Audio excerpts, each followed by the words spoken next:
Good morning, everybody. Welcome to the Morning Volatility Report. This is Andrew Gilvanazzi, Chief Operating Officer of Options.com. Welcoming you to Rally Friday.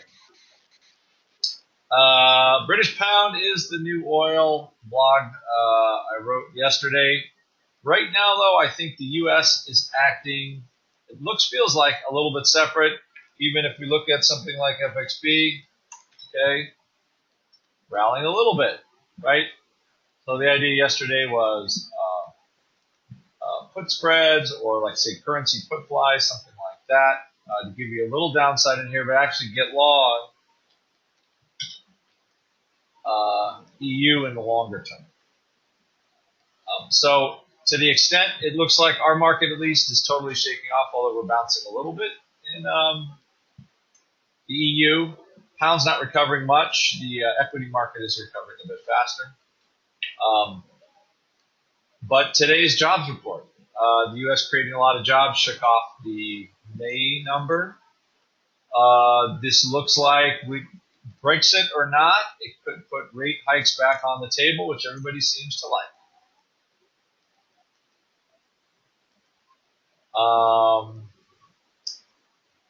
So now all of a sudden, maybe rising rates are better because that shows that we are growing. And maybe we are, which is, I think maybe we'll go back to the old thing of good economic news is good for stocks instead of the funky QE world when bad economic news was good for stocks because we'd stay in low interest rates. Right? However, we're still pretty cheap. But, I mean, look at around, right? Gold down 42 cents, not much of a reaction. Treasuries, if we're just looking at the TLT, so you tell me, bizarro world. Stocks, gold, and bonds all at highs. I guess they want the safe assets, and it looks like U.S. equities right now is the safest game in town, and people are buying that. That's as simple as I can see. For volatility, VIX at 13.5, I think is still actually a little underpriced. They're taking the weekend out of it as we speak. There will be no rate hike before the election. I can't disagree. Maybe December, right after everybody's life. I think everything is just flat city until then as far as rates. Let's just take one look at VIX futures before we go. Let's go futures. 1361. If you look again, looking at the futures that have volume, right? The July future 1520, that's $1.70. So obviously they're looking for us to mark up about this dollar that we've marked down should mark up back $1 by Monday. The August at 1715, again 14.5. So you still have pretty good future premium. You have quite a bit actually.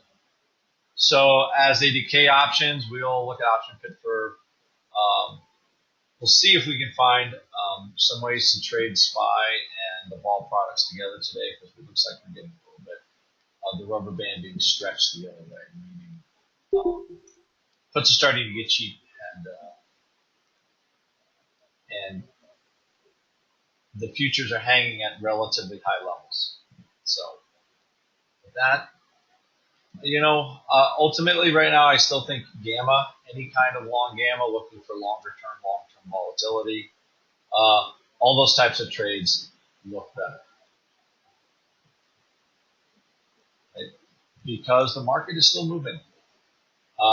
Today it's moving up. Next week it could be moving down, but it's still moving. So I think most short gamma is going to be tough for a while. We go into earnings next week. And we'll see what happens after that. I believe UVXY also is going to reverse split toward the end of the month in July. By then, it could actually end up being a pretty low number by the time they reverse split it. 5 for 1. So even right here at $60, it probably is back to $30. And I don't think VXX is going to be very far away. So the market likes the employment report.